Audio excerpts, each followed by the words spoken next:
Olá, queridos, graça e paz. Vamos compartilhar a palavra de Deus? Vamos distribuir o pão com aquele que tem fome, o verdadeiro pão, que é a palavra. Você já leu sua Bíblia? Queridos, lembra de dar um like, compartilha, comenta. O seu comentário vai ser bênção na vida de alguém. Então vamos começar?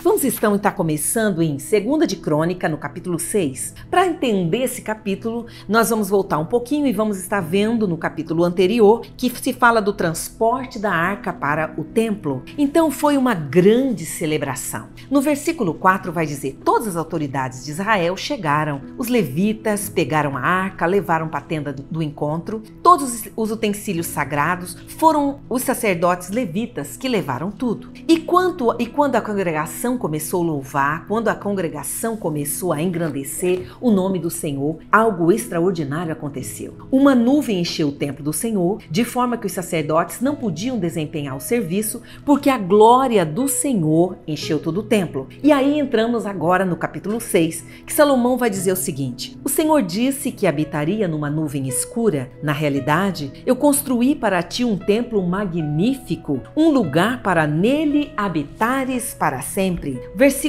O verso 18 ele vai dizer: mas será possível que o Deus, o Deus de toda a terra vai habitar em um templo? Porque Salomão começa a reconhecer, quando você vai ler, vai reconhecer a grandeza de Deus, ele vai ver que esse Deus tão tremendo, esse Deus tão extraordinário, e ele entende então que este Deus tem bênção, e ele vai falar no versículo 8, será que é possível que ele vai habitar entre os homens? Os céus mesmo, os mais altos céus não pode conter, muito menos esse templo que eu construí.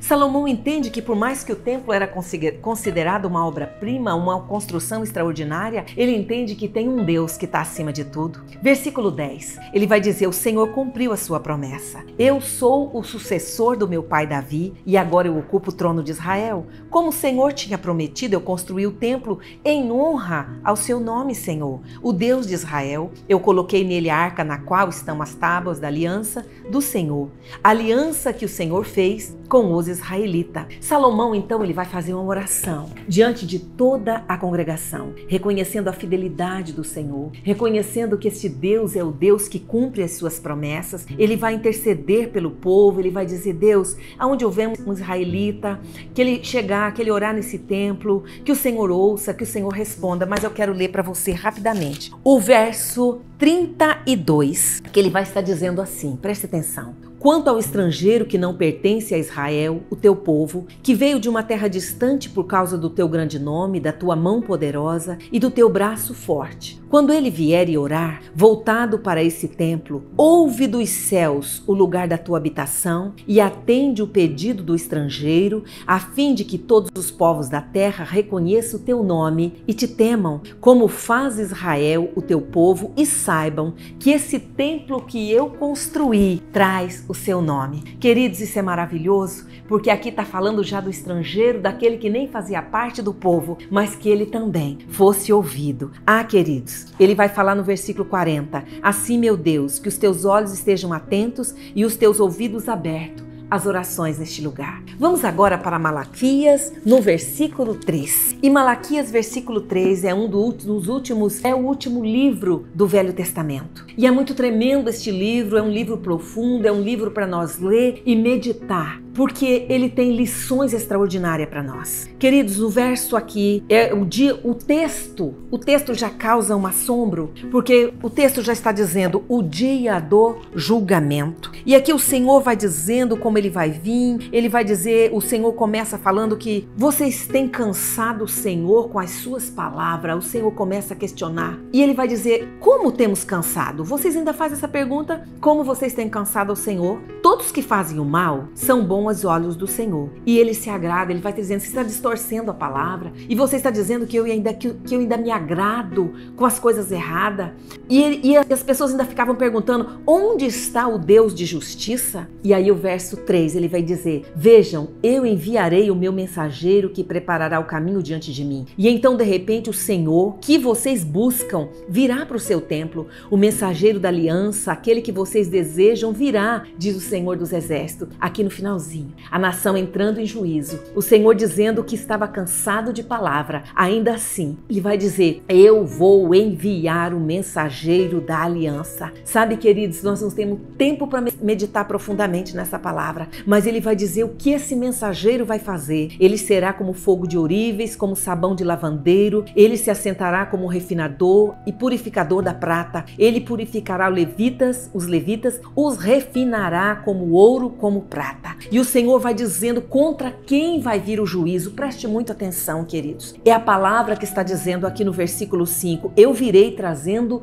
juízo, sem demora. Eu vou testemunhar contra feiticeiros, contra os adúlteros, contra os que juram falsamente, contra aqueles que exploram os trabalhadores dos seus salários, que oprime o órfão, a viúva, priva o estrangeiro dos seus direitos, que não tem respeito por mim, diz o Senhor dos Exércitos. Essa é uma palavra para nós ouvir com temor e tremor, porque o Senhor está dizendo que o juízo virá, as consequências e contra quem vai ser. O Senhor vai dizendo, está falando que Ele não muda, Ele continua falando, as pessoas vão dizer em que nós temos te roubado, em que nós temos, sabe, e Ele vai trazendo resposta. Você pode ler novamente, é um texto tão conhecido que Ele vai estar falando de dízimo, falando de oferta, como nós podemos roubar o Senhor. Ele vai dizer, vocês ainda perguntam que nós temos falado contra ti. O Senhor está dizendo, olha, vocês têm pecado, vocês têm cometido coisas terríveis e vocês têm perguntado como nós estamos falando contra. E aqui o versículo 16, depois, aqueles que temiam o Senhor. Ele está falando de um povo separado, um povo que teme, um povo que ouve a palavra do Senhor. O Senhor ouve aquilo que estamos falando. Presta atenção, foi escrito um livro como memorial na sua presença acerca dos que temiam o Senhor e honravam o seu nome. Tem um memorial do céu, meu querido.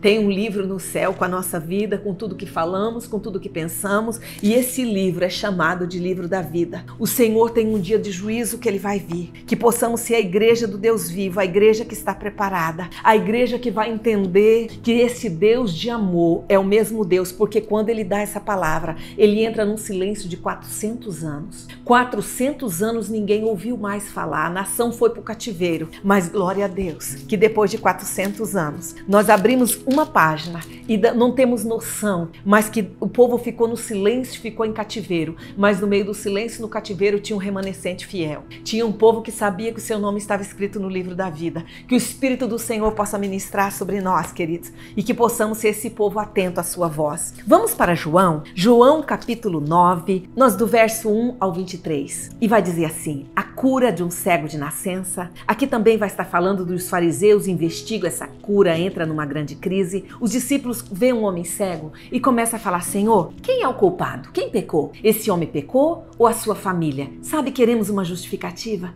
Queremos sempre apontar e dizer, olha, isso foi por isso. E aí, sabe o que Jesus diz? Jesus, ele vai dizer, nem ele, nem os seus pais pecaram, mas isso aconteceu para que a obra de Deus se manifeste na vida dele. Nem ele pecou, nem os seus pais. Jesus fala, não adianta ficar procurando culpado, não adianta. Vamos agora, vai manifestar a glória de Deus. Vamos trabalhar enquanto é dia. Enquanto é dia, precisamos, versículo 4, enquanto é dia, precisamos realizar a obra daquele que me enviou. A noite se aproxima, quando ninguém pode trabalhar. Versículo 5, enquanto estou no mundo, eu sou a luz do mundo. Foi uma grande crise, porque houve uma cura, porque foi no sábado. Aqueles religiosos não entendiam, os religiosos nunca vão entender. Eles falavam, chamavam aquele cego e falavam, me conta o que foi que Jesus fez, e ele explicava, Jesus me chamou, Jesus me tocou, eu fui curado, e eles ficavam, mas como? Eles não conseguiam entender. Queridos, as coisas espirituais se entendem de modo espiritual, mas quando aquele homem sofreu ataque,